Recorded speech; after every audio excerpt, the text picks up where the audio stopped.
Hello everyone, welcome to Medicmate. तो आज का हमारा टॉपिक है सब अरेकनॉइड हेमरेज। सब अरेकनॉइड हेमरेज हमारे पास क्या है? ये हमारे पास ब्लीडिंग होती है। देखो, जितने भी हेमरेज है उसमें हमारे पास क्या होता है? ब्लीडिंग होती है। और यहाँ पर हमारे पास है subarachnoid haemorrhage. It means के bleeding within the subarachnoid space. ठीक है। सो हमारे पास सब अरेकनॉइड स्पेस में जब ब्लीडिंग होती है उसको कहते हैं सब अरेकनॉइड हेमरेज। यहाँ पर हमारे पास सब अरेकनॉइड स्पेस में जो ब्लीडिंग होती है। अब यहाँ पर हमारे पास जो सब अरेकनॉइड हेमरेज है इसके काजेज एपिड्यूरल सबड्यूरल हीमेटोमा से डिफरेंट है। वो हमारे पास अलग अलग स्पेस में थे। और सब अरेकनॉइड स्पेस में मैंने आपको बताया था जो जितने भी मेजर ब्लड वेसल्स है हमारे ब्रेन के वो होते हैं सब अरेकनॉइड स्पेस में। तो यहाँ पर उनमें सबसे जो मोस्ट प्रोमिनेंट है वो हमारे पास क्या है? Circle of Willis. यहाँ पर अगर देखें तो ये आपके पास एक सर्कल सा बना हुआ है ब्लड वेसल्स का, इसको कहते हैं सर्कल ऑफ विल्स। और ये हमारे पास प्रेजेंट होता है सब अरेकनॉइड स्पेस में। तो इसमें हमारे पास और सब अरेकनॉइड स्पेस हमारे पास किधर प्रेजेंट है? अरेकनॉइड और पायामेटर के दरमियान। ये आपके पास है अरेकनॉइड मेटर, पायामेटर सॉरी। फिर उसके बाद है नेक्स्ट आपके पास इंटरमीडिएट अरेकनॉइड मेटर और नेक्स्ट है आपके पास ड्यूरामेटर के दो लेयर्स जो आप एक दूसरे के साथ क्लोजली कनेक्टेड है। अब आपके पास जो अरेकनॉइड मेटर है यहाँ से इसके प्रोजेक्शन भी होते हैं जिसके कहते हैं अरेकनॉइड ट्रेबिकुले। और आपके पास ये जो स्पेस है बिटवीन पायामेटर एंड अरेकनॉइड मेटर इसको कहते हैं सब अरेकनॉइड स्पेस। तो आपके पास यहाँ पर इस सब अरेकनॉइड स्पेस में बेस ऑफ द ब्रेन में आपके पास होता है सर्कल ऑफ विल्स। अब सब अरेकनॉइड हेमरेज के काजेज में क्या क्या है? सबसे पहले तो आपके पास है ट्रॉमेटिक। कोई भी ब्लंट ट्रॉमा हो सकता है जिसकी वजह से ये वेसल्स रप्चर हो जाते हैं और उसकी वजह से सब अरेकनॉइड स्पेस में ब्लीडिंग हो जाती है। और रिमेंबर, सब अरेकनॉइड हेमरेज में जो ब्लीडिंग होती है वो बहुत ज़्यादा फास्ट होती है। क्यों? क्योंकि हमारे पास आर्टीरियल ब्लड की लीजन हुआ है और जो आर्टरीज है उसके लीजन हो गए और आर्टरी में प्रेशर हाई होता है as compare to veins. Next हमारे पास है रप्चर ऑफ सेकुलर एनोरिज्म या बेरी एनोरिज्म। ये आपके पास 70 to 80% सब अरेकनॉइड हेमरेज इसकी वजह से कॉज होता है। सेकुलर या बेरी एनोरिज्म क्या होता है? Aneurysm means bulging of N artery. Let suppose हमारे पास ये एक नॉर्मल आर्टरी है और एनी पैथोलॉजिकल कंडीशन में क्या हो जाता है कि ये जो आर्टरी है ये आपके पास बल्ज हो जाती है। तो ये आपके पास यहाँ पर एक एनोरिज्म सा बन जाता है। और सब अरेकनॉइड हेमरेज में जो एनोरिज्म बनते हैं उसको कहते हैं बेरी एनोरिज्म। तो आपके पास ये जो एनोरिज्म बना हुआ है अब ये मोर प्रोमिनेंट होता है रप्चर के लिए। हम जितने भी किसी भी प्रेसिपिटेटिंग फैक्टर आ गया, कोई भी रिस्क आ गया, हाइपरटेंशन आ गया या कोई भी ऐसा फैक्टर आ गया जिसकी वजह से ये डैमेज हो गया तो आपके पास यहाँ से रप्चर हो जाएंगी। और जब आपके पास रप्चर हो जाएगा तो आपके पास यहाँ से बहुत ही हाई फ्लो में आपके पास ब्लड आएगा बाहर। अब इसके लोकेशंस कौन कौन से है बेरी एनोरिज्म के? तो वो आपके पास है एंटीरियर कम्युनिकेटिंग आर्टरी जो है 30% आपके पास वो इन्वॉल्व है। एंटीरियर कम्युनिकेटिंग आर्टरी, ये आपके पास एंटीरियर कम्युनिकेटिंग आर्टरी है जो आपके दो एंटीरियर सेरेब्रल आर्टरीज को एक दूसरे के साथ कंबाइन करती है। ये है आपके पास एंटीरियर कम्युनिकेटिंग आर्टरी। तो इसके 30% काजेज है। नेक्स्ट आपके पास पोस्टीरियर कम्युनिकेटिंग आर्टरी 25%। ये जो आपके पास एक आर्टरी है और आपके पास ये एक आर्टरी है जो आपके एंटीरियर और पोस्टीरियर सर्कुलेशन के एक दूसरे के साथ कंबाइन करते हैं, एनास्टोमोसिस करते हैं। ये है आपके पास पोस्टीरियर कम्युनिकेटिंग आर्टरी। नेक्स्ट आपके पास मिडिल सेरेब्रल आर्टरी, 20% चांसेस इसके होते हैं। यहाँ पर आपके पास मिडिल सेरेब्रल आर्टरी आती है। ये जो आपके पास है इंटरनल कैरोटिड आर्टरी, ये जब ऊपर आती है बेस ऑफ ब्रेन में तो यहाँ से इसका एक इंटीरियर सेरेब्रल आर्टरी बनता है, एक मिडिल सेरेब्रल आर्टरी और एक ऑप्थाल्मिक आर्टरी। तो ये है आपके पास मिडिल सेरेब्रल आर्टरी, 20% इसके चांसेस है। 4% आपके पास है इंटीरियर सेरेब्रल आर्टरी ACA। और पोस्टीरियर इन्फीरियर सेरेब्रल आर्टरी के 35% चांसेस है। पोस्टीरियर इन्फीरियर सेरेब्रल आर्टरी आपके पास ये है पाइका और ये आपके पास आता है वर्टिब्रल आर्टरी से। जो आपके पास है anterior cerebral artery, internal carotid artery का टर्मिनल पॉइंट जो है वहाँ पर आपके पास, यहाँ पर जो टर्मिनल पॉइंट है इस पर आपके पास 7% चांसेस है। और जब आपके पास बेजिलर आर्टरी बफ्रिकेट करती है दो पोस्ट, यहाँ पर आपके पास ये है आपके पास बेजिलर आर्टरी जो मिड ब्रेन और पोन्स में जाता है और फिर ऊपर जाके बेस ऑफ ब्रेन में वो बफ्रिकेट करके दो पोस्टीरियर सेरेब्रल आर्टरीज बनाते हैं। तो इस बफ्रिकेशन पॉइंट पर भी आपके पास एनोरिज्म बन सकता है और वो आपके पास 7% चांसेस है। तो ये आपके पास जो सेकुलर एनोरिज्म के रप्चर्स है उनकी जो लोकेशंस है और प्रोबेबिलिटीज़ है कि कितने % चांसेस है उनकी। तो ये सर्कुलेशन भी आपको सर्कल ऑफ विल्स डिटेल से आनी चाहिए आपको समझने के लिए जितने भी हेमरेजेस वगैरह हैं।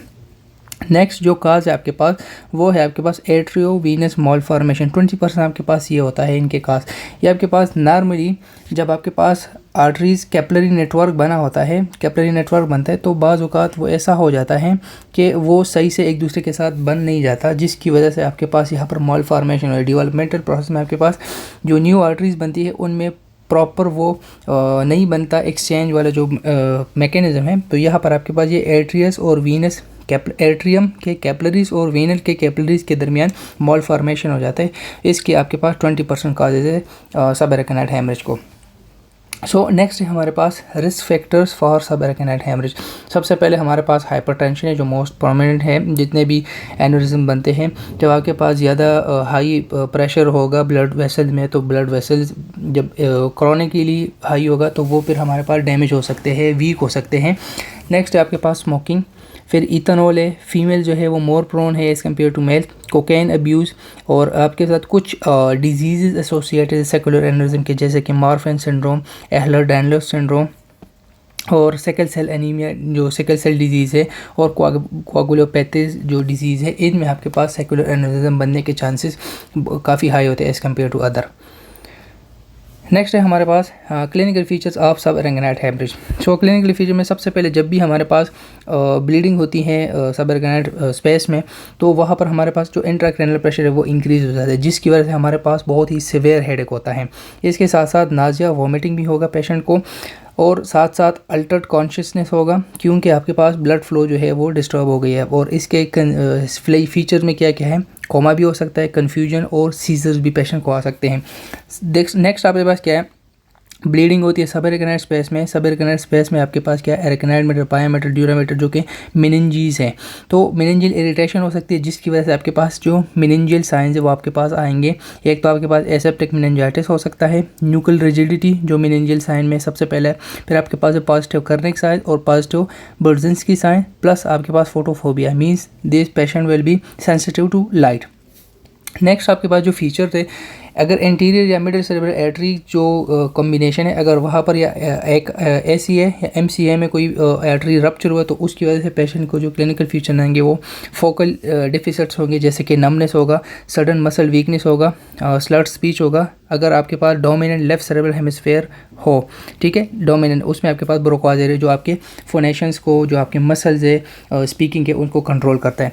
इसके अलावा आपके पास डिफ़िकल्टी अंडरस्टैंडिंग होगा अगर आपके पास वर्निकीज एरिया हो, और ये भी आपके पास डोमिनेंट एरिया में है। वर्निकी एरिया क्या करते हैं, जो चीज़ें आप बोलते हो या जो चीज़ें आपने बोलना है उसकी जो मीनिंगफुल वर्ड्स बनानी है, फॉर एग्जांपल आपने एंटीरियर सेरेब्रल आर्टरीज एक्सप्रेस करना है तो आप इस तरह नहीं करते कि आर्टरी सेरेब्रल एंटीरियर, इसका तो कोई वर्ड ही नहीं बनता, तो आप इसको कंप्रहेंसिव वे में कह सकते हैं एंटीरियर सेरेब्रल आर्टरी। नेक्स्ट आपके पास cranial nerve deficit, cranial nerve भी इन्वॉल्व हो सकते हैं, उसकी वजह से आपके पास एप्सिलेटरल प्रोटोसिस हो सकता है, माइड्रेसिस हो सकता है, और लॉस ऑफ पपिलरी लाइट रिफ्लेक्स, और लास्ट में आपके पास है डिप्लोपिया। तो इसके जितने भी आपके पास सिम्टम्स है ये आपके पास जनरल क्लिनिकल फीचर्स है।